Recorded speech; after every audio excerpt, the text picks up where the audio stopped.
In times of war, mass deportations became a common practice, especially for those whom the Nazis considered undesirable. Many of these unfortunate people ended up in concentration camps where they were executed in gas chambers. But amidst this darkness, there arose in all of Europe a few who resisted the invaders. The most important social freedom was that of the partisans. These partisans fought for freedom and faced Nazi brutality with determination and courage. One of the most notable resistors was a young girl, only 17 years old, named Lepa Radic. Despite her young age, Lepa showed incredible bravery as she fought with the partisans against the occupying forces.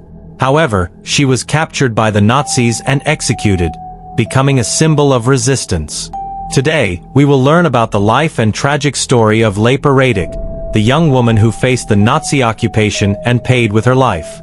If this is your first time on the channel, subscribe now so you don't miss any important content about the darkest chapters of our history. Childhood and youth. Lepa Radic was born on December 19, 1925, in a small village near Bosanska Radica, in what is now the northwest of Bosnia and Herzegovina. She came from a hard-working and humble Serbian Bosnian family. Despite their limited resources, the Radic family had a deep commitment to communist ideals, which strongly influenced young Lepa. Her uncle was a staunch advocate of these ideals and was involved in the labor movement. This influence was crucial in Lepa's formation, and from an early age, she began developing a political awareness. Lepa attended primary school in her village and later continued her education at the School of Women's Arts in Vozenkapa. She was known for her dedication and responsibility in her studies. Lepa loved to read, and in fact, she had a comprehension level higher than her classmates. Her passion for reading led her to delve into political ideas, which was uncommon for someone of her age. The family influence and her own concerns led her to join, at the age of 15, the League of Communist Youth of Yugoslavia, known as SKOJ, and the Communist Party of Yugoslavia. This was in 1941, amid an increasingly complicated political and social context during World War II. By the time Lepa joined the communist movement, World War II had already ravaged much of Europe. The Nazis were advancing rapidly, conquering territories and subjugating peoples. Yugoslavia, which had attempted to remain neutral in the conflict, found itself in a difficult position. Despite its attempts at neutrality and sharing intelligence with Great Britain, the Yugoslav government eventually gave in to Germany's pressure and signed the Tripartite Pact in March 1941, officially aligning with the Axis powers. However, the people of Yugoslavia were unwilling to accept occupation without a fight. Days after the signing of the pact, the Yugoslav army, with British help, organized a coup that placed young King Peter II on the throne. This enraged Hitler, who ordered the invasion of Yugoslavia. On April 6, 1941, in just 11 days, the country fell to the Nazi advance, and much of its territory was annexed or transformed into puppet states like the independent state of Croatia, which included Bosnia and Herzegovina. The Ustaše regime and brutality in the Balkans. The newly established independent state of Croatia came under the control of the fascist Ustaše regime, led by Ante Pavelić. This regime was responsible for some of the most brutal atrocities of the era, including persecutions, murders, and genocides against Serbs, Jews, and Romani people. Its goal was to create an ethnically pure Croatia, and to achieve this, they implemented a cruel plan. Kill a third of the Serbian population, expel another third, and force the rest to convert to Catholicism. Lepa Radic, who lived near these areas, witnessed the brutality as Serbs in the region suffered constant abuse and violence. On one occasion, a young Serb was decapitated with a saw by Ustaše soldiers, an act that reflected the cruelty of this regime. These acts profoundly marked Lepa and motivated her to actively fight against the regime and its Nazi allies. The partisan resistance. Despite the Nazi occupation, the people of Yugoslavia did not give up. In the mountainous regions where the Nazis could not establish effective control, resistance movements emerged. Two of the most important groups were the Communist Partisans, led by Josip Broz Tito, and the Chetniks, who were monarchist and nationalist.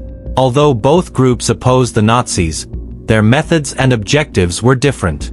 The Chetniks preferred to wait for an Allied invasion to liberate Yugoslavia, while the Partisans wanted to fight actively against the Nazi occupation. Lepa's family joined the Partisans in July 1941.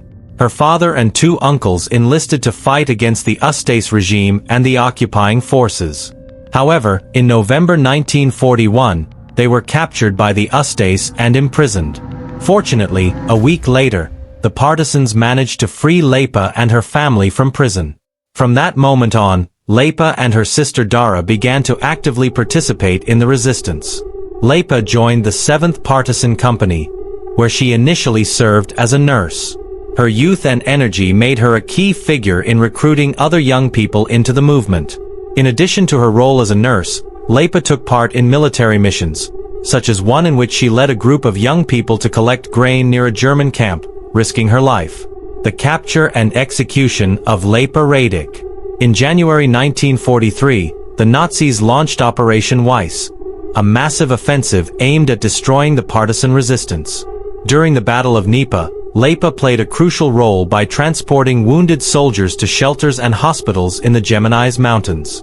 This work was vital, as Tito had ordered that no wounded soldiers be abandoned on the battlefield, because if captured by the Nazis, they would be executed.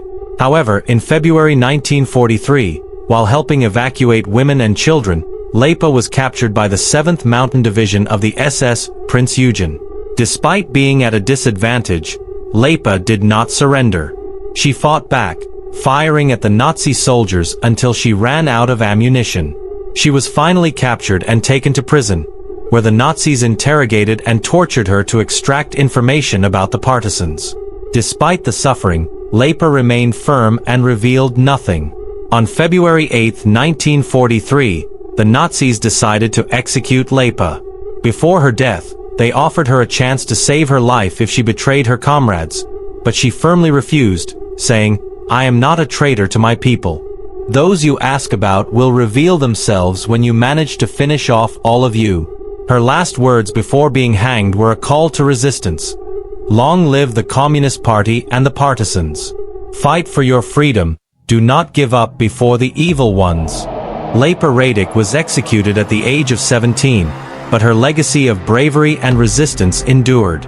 After the war, the communist government of Yugoslavia, led by Tito, posthumously awarded her the Order of the Hero of the People, recognizing her sacrifice and bravery as a symbol of Yugoslav resistance. If you've reached this point, you've learned something new with our stories. Subscribe and activate the notification bell so you don't miss our upcoming videos. Together, we can discover and remember the truths that history often tries to hide.